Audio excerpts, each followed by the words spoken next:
क्योंकि जितनी जल्दी हम फ्रीक्वेंटली बाहर का खाना खाएंगे उतना और मन करता है। मैंने ये देखा है मेक अ फिक्स शेड्यूल, ये आपको लिख लेना चाहिए, बच्चे को दिखा देना चाहिए। हो सके तो पेस्ट कर दो उसकी जहाँ पर भी स्टडी टेबल या जहाँ पर भी वो डेली में देख सके ऐसी जगह। तो इससे उसे भी एक शेड्यूलिंग में रहने की आदत पड़ेगी, डिसिप्लिन आएगा और आपको भी सुख रहेगा। रोज नहीं सोचना पड़ेगा कि इस टाइम अब इसे क्या करवाऊं। फिलहाल जो आरोही आराध्या का बना हुआ है तो आजकल ये उठ रही है 7:30 से 8 बजे तक। 9 बजे से 10 बजे का टाइम इनको फ्री मिला हुआ है कि उस टाइम पे ये नहा लें और अच्छे से तैयार हो जाएं। हेलो दोस्तों, कैसे हो आप लोग। Welcome back to the channel live life easy. सुबह का सारा काम निपट चुका है, झाड़ू पोछा बर्तन कपड़े खाना, मतलब इवन आलू के पराठे नाश्ते में बनाए थे और लंच के लिए आलू कलहार के आटा गूंथ के रख के जा रही हूँ। और हम तीनों निकल गए हैं जी शॉपिंग पे विशाल मेगा मार्ट। तो अभी हम तीनों ही निकले हैं, हस्बैंड को अभी टाइम थोड़ा कम मिल रहा है तो हम लोग ई रिक्शा से ही निकल आए। और जी अभी चल रही है विंडो शॉपिंग की, क्या क्या लेना है। और ऊपर वाला सेक्शन जो है वो मेन किड्स सेक्शन है, तो वहाँ पर मेन खरीदारी होगी इनकी। तो पिछली बार इनकी ना जीन्स वगैरह अच्छी निकली हैं जो एक एक ले गई थी, तो वही देख रही हूँ कि अगर एक आध और मिल जाएगी तो 2 जीन्स हो जाएंगी, सही रहेगा। तो लेकिन आरोही की तो मिली नहीं, खैर 1-2 बॉटम वियर मिल गए, वो मैं लेके आई हूँ। घर जाके आपको दिखाऊंगी शॉपिंग। और जब यहाँ पर शॉपिंग पूरी हो गई तो उसके बाद बिलिंग वगैरह की लाइन में भी मैंने इन दोनों को ही लगाया पूरा टाइम। कार्ट इन्होंने यही बास्केट हैंडल करी है। इसी तरीके से थोड़ा थोड़ा कराती जाती हूँ ताकि बच्चे जो है वो प्रैक्टिकल नॉलेज भी वर्ल्ड की रखें थोड़ी बहुत। उसके बाद फिर मैं जी इनको लेके आ गई वापस। और इनका ई रिक्शा में जल्दी बैठना होता नहीं, तो इनके लिए एक अलग सा एक्सपीरियंस था। तो अब गर्मी लग रही है और जी भूख लग रही है। वहाँ पर खाने पीने का कुछ ऐसा जुगाड़ नहीं था, तो आके पानी वगैरह पिया, बैग रख दिया ऐसे ही। और मैंने सेक ली रोटियां, तो बैग अभी नहीं खोले हैं, रोटी सेक ली, सब्जी बनी रखी थी, तो दही और आलू की सब्जी और रोटी, ये हमारा जो है लंच हो जाएगा। तो बच्चों को दिया, इन्हें दिया। अब आपको दिखाती हूँ शॉपिंग। तो जी ये तो एक आरोही ने लिया हेयर बैंड, 30 रुपए का वहाँ पे मिल गया। 3 ये बास्केट के सेट लिए हैं। इनके बच्चों वाले कमरे में जो खिलौने पेटियों में रखे हुए हैं इन्होंने गत्ते की, उसकी बजाय इसमें रख दूंगी, थोड़ा अब अरेंज हो जाएगा। तो ये मिला है वहाँ पर शायद 199 का, भी आपको दिखाती हूँ इसमें। तो ये 3 का है, इसमें ये 2 जो हैं वो ऑलमोस्ट एक साइज़ की हैं, एक थोड़ी सी बड़ी है। तो इसके बाद ये देखो 199 का है ये 3 कट सेट। तो इनके जो रूम है वो सेट हो जाएगा। और एक ये लाए हैं ग्लास, ये वाले 6 का सेट है। और मतलब अच्छी लगी मुझे ये, 50 रुपए की एक गिलास पड़ी है। ये 299 का है शायद, हाँ जी 299 का ये वाला 6 का सेट। एक ये आई है शॉर्ट जीन्स है, ये घुटने से थोड़ी नीचे तक की, थोड़ी महंगी है लेकिन क्वालिटी वाइज जो है वो 550 के हिसाब से मतलब लगा के अच्छी है। बेल्ट तो इसकी ग्लिटर वाले कागज़ की बनाई हुई है, वो तो किसी काम की मुझे लग नहीं रही है, बस शो की है। खैर ये आराध्या को आ गई थी। और एक ये फ्रॉक है, ये भी आराध्या को आई है। इसमें आरोही का जो है दूसरा हाथ ही नहीं घुस रहा था, उसका साइज़ अब तेज़ी से बदल रहा है। एक आधी बार इसमें से वो पहन पाएगी, फिर लग रहा है बड़ों के सेक्शन में मिला करेंगे। एक ये मिला है जी 399 रुपये का एक शॉर्ट, जिसकी फाइनली फिटिंग आराध्या को आ गई। आरोही के पास था एक, लेकिन इसके पास नहीं था शॉर्ट, और पिछली बार भी नहीं मिला था। एक ये टी शर्ट है ऑलवेज पॉजिटिव, इसमें सितारों से लिखा हुआ है, अंदर इसमें कपड़ा लगा हुआ है ताकि सितारे अंदर चुभे ना। और ये 199 का लगभग शायद मिला था। इसके अलावा एक ये है, ये सॉफ्ट वाली क्रेप में है, मतलब गर्मी भी नहीं लगेगी, कंफर्टेबल है। तो जब जीन्स नहीं मिली ना तो बॉटम वेयर में मैंने एक ये ले लिया। तो ये घुटनों से थोड़ा नीचे रहेगा और कलर और इसका कपड़ा ऐसा है कि घर में भी कंफर्टेबली वेयर होगा, बाहर भी पहना जा सकता है। इसके अलावा मैंने लिया था एक फ्लैट ब्रश का सेट 39 रुपये का, ये लास्ट शॉपिंग थी। आप चलते हैं क्विकली टाइम टेबल पर कि मैंने अपने बच्चों का टाइम टेबल कैसे बनाया और आप कैसे बना सकते हो। फ्रेंड्स, अगर अभी तक आपने अपने बच्चों का टाइम टेबल नहीं बनाया है तो बनाने से पहले जो मुझे लगता है कि कुछ बातें हमें ध्यान रखनी चाहिए। यूजुअली सभी मॉमीज ध्यान रखती हैं, पर इन केस आप इनमें से कोई अगर मिस कर रहे हो तो जस्ट फॉर अ रिमाइंडर कि एक तो जागने और सोने का टाइम, जो सबसे बड़ी कमी होती है वो यही होती है कि स्कूल नहीं है ये सोच के हम कभी भी बच्चों को सोने देते हैं, मतलब लेट नाइट मूवी या हमारे साथ ही टाइम स्पेंड कर रहे हैं। और फिर बहुत देर से उठ रहे हैं, तो वो कहीं ना कहीं उनकी बॉडी क्लॉक को डिस्टर्ब कर देता है। तो जो रेगुलर टाइम था उससे आधा पौना घंटा आप मार्जिन दे लो कि बच्चा बहुत जल्दी उठता था, थोड़ा सा टाइम इधर उधर हो जाए, लेकिन लगभग 1.5 महीना या 40 दिन आप मान के चलो छुट्टी जो पड़ती है उसमें आप एक टाइम फिक्स कर दो कि हाँ इतने बजे, मान लीजिए जैसे मेरी बेटियां मतलब 6 बजे के करीब उठती थी स्कूल टाइम पे, तो अब 6 नहीं उठती, 7:30 के करीब उठती हैं, 7:30 से 8, लेकिन ये फिक्स है, ये नहीं है कि 10 बजे उठेंगी। तो ये मैं कहना चाह रही हूँ कि जागने और सोने का टाइम जो है वो फिक्स रखें, ताकि बच्चे का जो बॉडी क्लॉक है वो बहुत ज्यादा डिस्टर्ब ना हो, तो अपने आप आपका बच्चा जो है वो चिड़चिड़ा नहीं होगा। दूसरी चीज है फिजिकल और क्रिएटिव एक्टिविटीज हमें इसमें शामिल करनी है। अब ये बहुत लोग कहते हैं तो हैं, हमें भी पता है कि हम भी चाहते हैं स्क्रीन टाइम बच्चे का कम हो, लेकिन इसके लिए पूरी एक प्लानिंग होनी चाहिए कि मतलब किस टाइम पे कौन सी फिजिकल एक्टिविटी वो करेगा, आपके बच्चे का इंटरेस्ट कहाँ पर है। तो यहाँ पर आप थोड़ा सा टाइम लगा के प्लानिंग कर लो कि फिजिकल और क्रिएटिव एक्टिविटीज जो हैं जो रेगुलर बेसिस पे नहीं हो पाती वो यहाँ पर आप शामिल कर लो। इसके लिए क्या करना है, आपको लिस्ट ऑफ फन एक्टिविटीज एक प्रिपेयर करनी चाहिए। मतलब मेरी जो करती हैं लड़कियां लगभग उतना ही समझो, मैंने मतलब वही लिस्ट डाउन किया हुआ है, या मुझे तो लिस्ट डाउन करने की जरूरत भी नहीं पड़ी थी, आप लोगों के लिए वीडियो में मैंने यहाँ पे लिख के दिखाया है। वरना मतलब कहीं ना कहीं दिमाग में रहता है कि जो 4-6 चीजें या 8-10 चीजें हम बच्चों को फन एक्टिविटीज के तौर पे में इंट्रोड्यूस कर सकते हैं कि जब वो खाली हो या बोर हो रहे हो तो क्या क्या कर सकते हैं।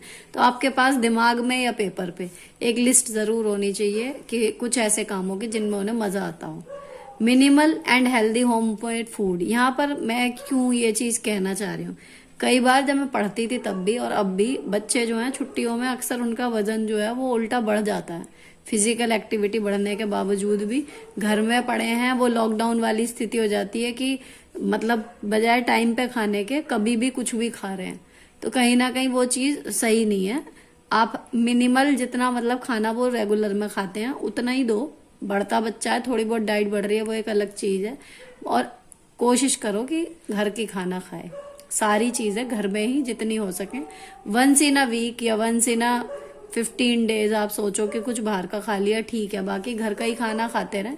आदत उसी की डलनी चाहिए, क्योंकि जितनी जल्दी हम फ्रीक्वेंटली बाहर का खाना खाएंगे उतना और मन करता है, मैंने ये देखा है। तो खाने पे आप ये मत सोचो कि घर में है बच्चा तो ये भी खिला दूं वो भी खिला दूं सब खिला दूं।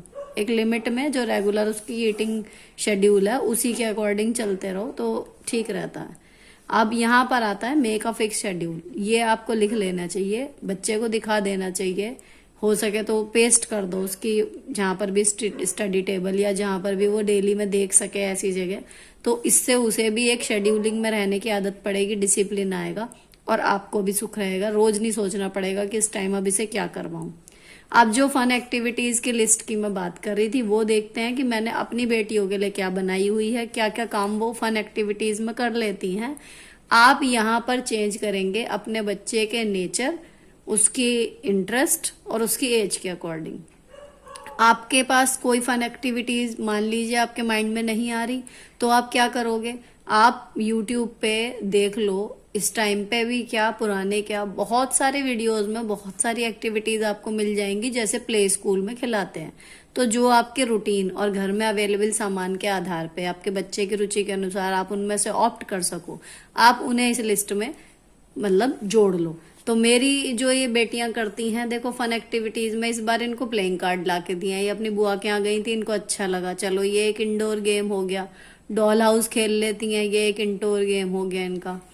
अच्छा, एक अपनी ये सेल्फ ड्राइंग करती है बिना देखे, और एक टैब में से देख के करती है, आरोही बहुत अच्छी करती है, तो वो वाली भी है, एक स्किल उसकी डेवलप हो रही है अच्छी, और एक उसके लिए यह है कि फन एक्टिविटी का ये काम हो गया। इसके अलावा डांस भी 2 तरीके से करती हैं, जो डांस ट्यूटोरियल इंटरनेट पे हैं छोटे छोटे बच्चों के लिए, उसमें से कुछ करती हैं, और कई बार खुद अपने पार्टी सॉन्ग बजवाए और नाचना शुरू। तो ये वाला भी, तो कहीं ना कहीं सेल्फ डांस भी इम्पोर्टेंट है कि आप अपने स्टेप बनाते हो, और कहीं ना कहीं ट्यूटोरियल भी बहुत हेल्प करते हैं, आप एक डिसिप्लिन डांस सीख सकते हो इसमें। तो हर छुट्टी में ये एक आध गाना जो है वो अपना प्रिपेयर कर ही लेती हैं और इनका एंटरटेनमेंट भी हो जाता है। शाम को ये करती हैं साइकिलिंग, और आराध्या साइकिलिंग कम करती है तो वो अपना भागने दौड़ने का गली में खेल खेल लेते हैं ये लोग। फ्लोटिंग पेन इनको इस बार ला के दिए हैं, आधा पौना घंटा ये डेली उसमें लगा देती हैं। किसी दिन कुछ कर लिया, किसी दिन कुछ। इसके अलावा जो इनका सबसे पसंदीदा काम इस बार जुड़ा है, दोनों के अलग अलग फ्रेंड्स हैं, उनके साथ ऑडियो या वीडियो कॉल पे ये बात कर लेती हैं और दोनों फ्रेंड्स आमने सामने बैठ के ड्राइंग या अपनी सिंगिंग शेयर करती हैं, तो वो भी खुश हो जाती हैं और ये भी। तो कहीं ना कहीं अगर आपका प्ले डेट्स या अपने फ्रेंड्स के साथ अरेंज नहीं हो पा रहे या ये समर कैंप आपने ज्वाइन नहीं कराया हुआ, तो ये एक तरीका है कि हाँ, आप टाइम फिक्स कर दो कि बीच में 1-2 दिन में एक बार अपने फ्रेंड्स के साथ आप ऑडियो वीडियो कॉल पे या अपनी ड्राइंग शेयर करते हैं कि मैंने ये बनाया या कुछ भी क्रिएटिव। इवन आराध्या ने मेहंदी लगाई थी तो वो भी एक दूसरे को दिखा रही थी, तो कि मैं भी लगाऊंगी फिर आपकी तरह, इस तरीके से। एक इनका और एक फन एक्टिविटी है लड़कियों के लिए ही है कि इनको अगर कह दिया जाए कि जाओ तैयार हो जाओ, तो ये चुन्नियाँ वगैरह मेरी लपेट के या बालों में अलग तरीके के हेयर स्टाइल वगैरह बना के, इनको ये बहुत पसंद है। किसी भी टाइम अगर ये बोर हो रही हो तो ये मेरे पास एक है पिछले कई सालों से कि इनको तैयार होने के लिए मैं बोल सकती हूँ। एक चीज़ जो इन्हें बहुत पसंद है वो है फायरलेस कुकिंग। अपने लिए सैंडविच बनाना, भेलपुरी बनाना या फिर शेक वगैरह में मेरी हेल्प करना, ये इनको पसंद है। और यही 10th नंबर पे है हेल्पिंग मॉम, यानी कि जब मैं काम कर रही होती हूँ तो इनको बहुत पसंद है, मगर मैं इन्हें उस काम में अपने साथ किसी तरीके से लगा लूँ। तो ये भी एक इनका फन एक्टिविटी है। और कुछ कामों में मुझे ज़्यादा ध्यान देने की ज़रूरत होती है तो मैं इन्हें हटा देती हूँ कि मुझे कॉन्सेंट्रेट करना है, नहीं तो ये इन्हें पसंद है, चाहे मैं सिलाई कर रही हूँ या मैं कुछ भी कर रही हूँ, इनको साथ में खड़े होने के अच्छा लगता है। तो एक ये है। तो जब भी ये कहती हैं कि मैं बोर हो रही हूँ तो बिना, अब देखो इनमें कहीं पर भी ये टैब में ड्राइंग करने में टैब की ज़रूरत पड़ेगी या डांस ट्यूटोरियल में भी, लेकिन ये स्क्रीन टाइम भी प्रोडक्टिव है। और कितनी देर का है मुश्किल से, ये वाली बात है। तो इस तरीके से हर बच्चे के इंटरेस्ट के अकॉर्डिंग आप बना सकते हो अपने बच्चे के लिए पर्टिकुलर फन एक्टिविटीज की लिस्ट। छोटे छोटे काम है, जैसे प्लेइंग कार्ड भी है, इसको भी मिनिमम मत मांगो। बहुत सारे खेल होते हैं जो प्लेइंग कार्ड से भी खेले जा सकते हैं और कहीं ना कहीं माइंड डेवलप होता ही है। तो हर छुट्टी में कुछ 1-2-3 नई चीजें इसमें डाल लो और बाकी कुछ चीजें बच्चे की फेवरेट होती हैं जो वो साल दर साल करता रहता है। तो इस तरीके से अगर आपके पास एक लिस्ट है ना, तो आप उन्हें दे दो बच्चों को कि चूज कर लो इसमें से क्या करना, और कुछ दिन में उन्हें भी याद हो जाएगी कि खाली टाइम में हम क्या क्या काम कर सकते हैं। वो अपने आप बोलेंगे कि ये कर लूं या वो कर लूं। समझ रहे हो? तो ये हो गया जी फन एक्टिविटीज। अब क्या करते हैं, जो मैंने बोला था यहाँ पर कि मेक अ फिक्स शेड्यूल, तो यहाँ मैं अपने बच्चों का टाइम टेबल जो ये आजकल फॉलो कर रही है वो मैंने पेपर पे लिखा हुआ वो आपके साथ शेयर कर रही हूँ।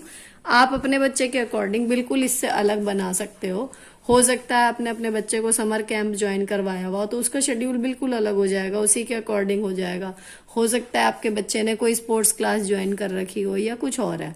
तो सब बच्चों का ये अलग अलग होता है, लेकिन ये बेसिक जो ये चीजें हैं कि थोड़ा सा बच्चा खेल भी ले, थोड़ा सा पढ़ भी ले, थोड़ा सा अपना सोने जगने का भी, मतलब हेल्दी हैबिट्स कहना चाहिए, शेड्यूल में रहेगा। तो स्टडी टाइम आप इंक्लूड करोगे, इनको ध्यान में रखते हुए आप बाकी चीजें अपने बच्चे के अकॉर्डिंग यहाँ पर चेंज कर सकते हो और अपनी फैमिली के टाइमिंग के अकॉर्डिंग। फिलहाल जो आरोही आराध्या का बना हुआ है, तो आजकल ये उठ रही है 7:30 से 8 बजे तक। तो यहाँ पर ये उठ के ब्रश कर लेती हैं, बस नहाती बाद में है। 8 से 9 के बीच में या तो दूध या नाश्ता, मैंने पहले ही बताया था, एक चीज ये अब लेती हैं। और जब ये उठती हैं उससे पहले मैं झाड़ू पोछा कर चुकी होती हूँ, तो अपने कंबल वगैरह ये तय करके रखती हैं, कुशन जगह पे रखती हैं, अपना बेड वेड क्लीन कर देती हैं। उसके बाद 9 बजे से 10 बजे का टाइम इनको फ्री मिला हुआ है कि उस टाइम पे ये नहा लें और अच्छे से तैयार हो जाएं। ठीक है? और जी 10 से 10:30 जो ये नहाती हैं, अपने इनर वियर ये अब खुद धोती हैं। ठीक है? तो ये धो के सुखा देती हैं, पीछे तौलिया सुखा देती हैं और बाथरूम में वाइपर और पोछा मार देती हैं। इतना काम ये करती हैं आधे घंटे में। 10:30 से 11 के बीच में भगवान जी के हाथ जोड़ना, जितनी भी पूजा इन्हें आती है थोड़ी बहुत, लेकिन ये भगवान जी के हाथ जरूर जोड़ती हैं। और उसके बाद फिर नाश्ता जो रह गया था उस टाइम पे, नाश्ता तक निपट गया इनका 11 बजे तक, और अभी तक इन्होंने फोन नहीं देखा, टीवी नहीं देखा। फिर 11 बजे से मैंने लेके बैठ जाती हूँ पढ़ाई कराने के लिए। अब स्टडी का टाइम टेबल बिल्कुल फिर अलग बनाएंगे, वो किसी अगली वीडियो में मैं शेयर करूंगी। वैसे मैंने जो मेन इनका हॉलीडे होमवर्क है 1 बाय 1 में सब्जेक्ट वाइज उसको निपटाती जा रही हूँ, और एक दिन में मैं 2 सब्जेक्ट जो हैं वो इनको इस टाइम पे करा रही हूँ 1.5 घंटे में एक, वरना मैं रेगुलर में 1 घंटे में 3 सब्जेक्ट कराती थी 20-20 मिनट ऐसे करके। लेकिन अभी थोड़ा तसल्ली से पढ़ा रहे हैं, 2 सब्जेक्ट जो है वो लेके चल रहे हैं, हॉलीडे होमवर्क इतने में पूरा हो जाएगा। 12:30 से 1:30 तक फिर मैं बनाती हूँ लंच। तो उतनी देर में ये फ्री हैं, अपना प्ले टाइम है इनका, इसमें ये कुछ भी कर सकती हैं। तो यूजुअली ये जो 10 फन एक्टिविटीज थी इनमें से ये कोई भी एक यहाँ पर कर लेती हैं, या ये डॉल हाउस खेलें या कुछ है, लेकिन स्क्रीन टाइम नहीं है, बस मेरी जो इसमें पाबंदी है वो यही है। बाकी ये इस 1 घंटे में कुछ भी करें। उसके बाद 1:30 से 2 बजे तक लंच बन जाता है, तो ये लंच लेती हैं, अपना खाती हैं। और सर्व करने में मेरे हस्बैंड भी आ जाते हैं किचन में, बाकी अगर सबने खा लिया बर्तन वगैरह सिंक में रखना एंड ऑल दैट। तो ये अपना वो वाला टाइम हमारा चलता है। 2 बजे के बाद जो है लंच के टाइम के बाद टीवी चलता है। पहले लंच के टाइम पे टीवी चलता था, हमारा फैमिली टाइम और खाने का टाइम वही होता था। लेकिन आराध्या खाना नहीं खा पाती जब टीवी चलता है, तो वो बैठी रहती है उसको लेके। तो अब हमने रूल बना लिया कि पहले सब लोग खाना खा लेंगे, उसके बाद टीवी चलेगा। तो 2 बजे से 3 बजे तक टीवी चल जाता है। अब इसमें कोई मूवी लग जाती है, ज्यादातर अब तो खैर मूवी ही चल रही है। तो अगर वो मूवी 1 घंटे में पूरी होने का तो मतलब है नहीं, यही मूवी फिर बची हुई हम लोग रात में या शाम में जब दोबारा चलाते हैं तब पूरी हो जाती है। फिर 3 बजे से 4:30 तक अगेन टीवी बंद हो जाता है। फिर इनका ड्राइंग, कोई क्राफ्ट बनाना है या डांस ट्यूटोरियल वाली बात है, या फिर उस टाइम पे मैं भी फ्री होती हूँ 2:30 से 5, तो टाइम विद मॉम। तो ये वाला टाइम जो है वो वर्सेटाइल है, इसमें हम कभी कुछ करते हैं कभी कुछ करते हैं, इस तरीके से ये चलेगा। 4:30 से 6 बजे, 4:30-5 बजे तक मौसम ठीक हो जाता है, तो फिर मैं इनको बाहर भेज देती हूँ खेलने के लिए। वहाँ ये साइकिलिंग करते हैं, गली में भागने वाले खेल खेलते हैं, छुपम छुपाई खेलते हैं, ये सब चीज़ें इनकी चलती हैं। और इसके एक कजिन भाई है और एक पड़ोस में लड़की है, 4 बच्चे हो जाते हैं और ये खेलते हैं बाहर। फिर 6 से 6:30 के बीच में ये ऊपर जाती हैं, प्लांट्स में पानी देती हैं थोड़ा बहुत। इस बहाने से इनका नेचर के साथ जुड़ाव हो जाता है। और जी कुल मिला के मेरा एक काम हो जाता है कि गर्मी में ही पानी डाल देती हैं ऊपर पौधों में। 6:30 से 7 तक फिर स्नैक्स इन्हें लगती है भूख, तो अगर कुछ ऐसा बनना है जिसमें इनकी हेल्प नहीं ले सकते वो मैं बना लेती हूँ, बाकी ये मेरी हेल्प करती हैं उस टाइम किचन में। और कई बार भेलपुरी या शेक या सैंडविच वगैरह जो बनते हैं वो खुद भी बना लेती हैं बहुत हद तक मैं, क्योंकि उस टाइम पे कई बार फोन का काम कर रही होती हूँ, तो ये खुद भी बना लेती हैं। 7 से 8 बजे तक जो इन्होंने पूरा दिन में घर फैलाया होता है एक बार राउंड लगाती हैं कि घर थोड़ा सा ठीक ठाक जगह पे ये रख दें, फिर मैं डस्टिंग कर दूं। और जी उसके बाद लगभग आधा घंटा ये है कि इनको मैं रीडिंग के लिए बैठाती हूँ, उसमें कुछ भी पढ़ें, इंग्लिश लिटरेचर, हिंदी लिटरेचर या सोशल स्टडीज का कोई पार्ट या साइंस का कोई पार्ट। तो मैं किचन में खड़ी खड़ी इनके टॉपिक एक्सप्लेन करती रहती हूँ थोड़ा बहुत, और ये रीडिंग करती हैं।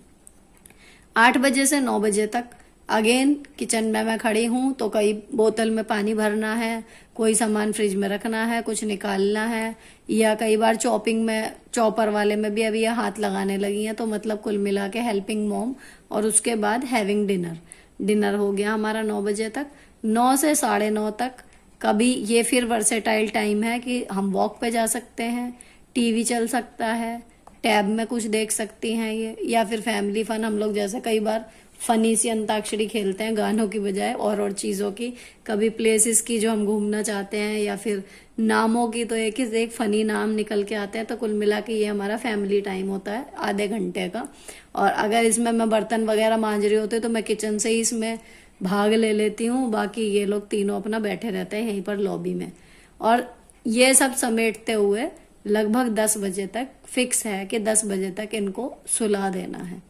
लाइट ऑफ हो जाती है बेडरूम की 10 बजे तक, इनके डैडी भी ऊपर चले जाते हैं यूजुअली, और ये तो सो जाती हैं, इन्हें लिटा दिया जाता है। तो यहाँ पर इनका दिन जो है वो ख़त्म हो गया।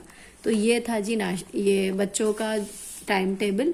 अगर आपको इससे थोड़ा बहुत आइडिया मिला हो तो आप ले सकते हो, वरना सबके बच्चे अलग हैं और सबकी जो है रूटीन अलग है, उनकी रुचियां अलग हैं। तो यहाँ पर आप कॉपी करना तो मुश्किल हो जाएगा, लेकिन फिर भी ये है कि अगर इससे थोड़ा बहुत आइडिया लेके और आप अपने अकॉर्डिंग इसमें थोड़े से चेंज करके अपने बच्चे के लिए टाइम टेबल बना लेते हैं तो आपके बच्चे की समर वेकेशन काफ़ी प्रोडक्टिव और आपके लिए आसान रहेगी। फिलहाल वीडियो यहीं पर ख़त्म होता है। अगर अच्छा लगा हो, किसी भी वजह से हेल्पफुल लगा हो, तो चैनल को सब्सक्राइब किए बिना मत जाना। मिलती हूँ आपसे नेक्स्ट वीडियो में। Till then bye bye, stay beautiful always.